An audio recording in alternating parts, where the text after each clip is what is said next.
Film ini menceritakan kisah Mama Guri yang hidupnya penuh dengan kesendirian, meski berada di lingkungan yang baik.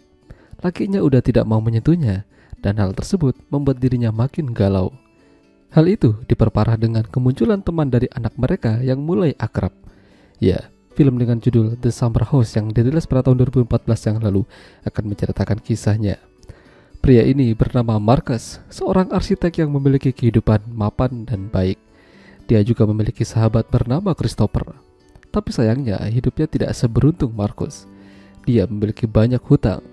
Udah gitu dia juga belum bayar pajak. Marcus tidak bisa banyak membantunya, hanya menegaskan kalau dia atau Christopher pasti bisa melewati ini semua.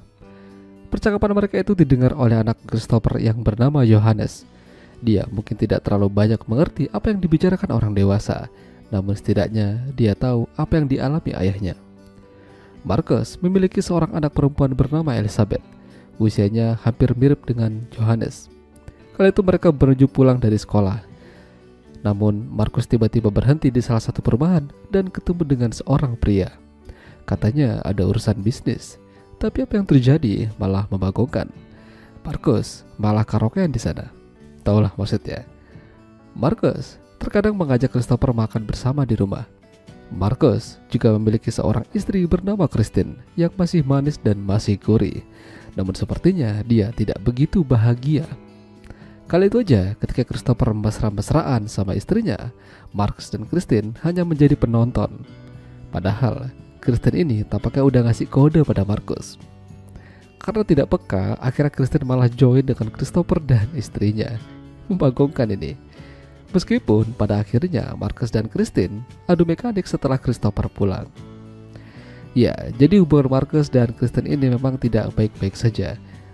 Marcus mengalami perubahan yang cukup signifikan setelah menikah selama beberapa tahun.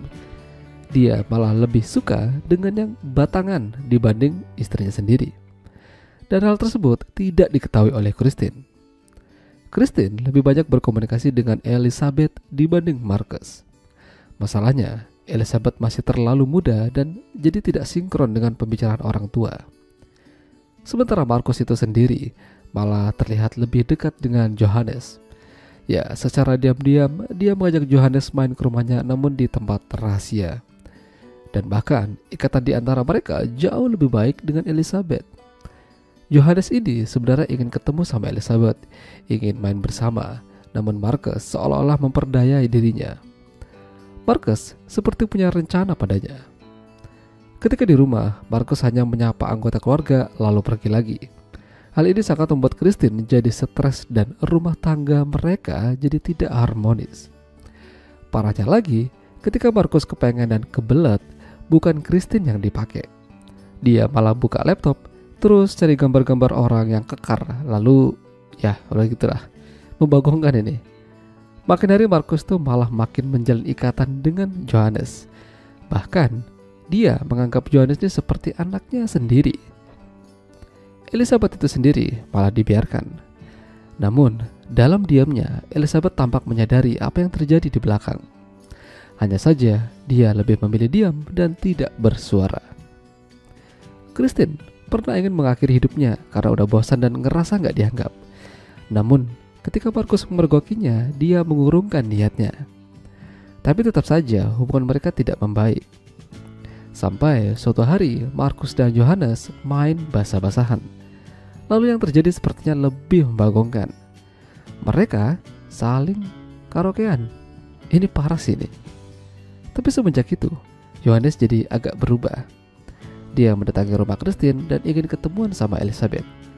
Tapi Elizabeth tidak ada. Entah apa yang ingin ia bicarakan.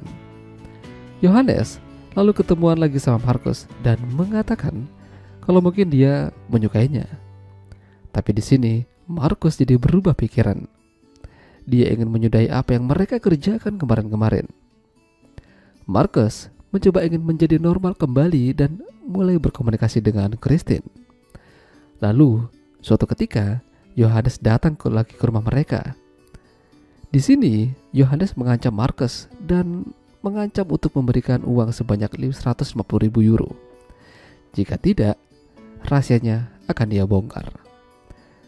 Terjadi perdebatan kecil di sana, dan pada akhirnya Kristen mulai tahu apa yang dilakukan Markus di belakang. Markus tidak punya pilihan lain selain memberikan uang itu pada Yohanes. Dia pergi ke bank ingin mengambil uang tersebut. Sementara Yohanes masih di rumah mereka dan ditemani oleh Kristen. Lalu dari belakang Elizabeth mengambil pisau dapur dan berakhirlah filmnya. Ya, itulah tadi alur cerita film The Summer House. Jika kalian suka dengan video ini, jangan lupa untuk tinggalkan like dan sampai jumpa lagi.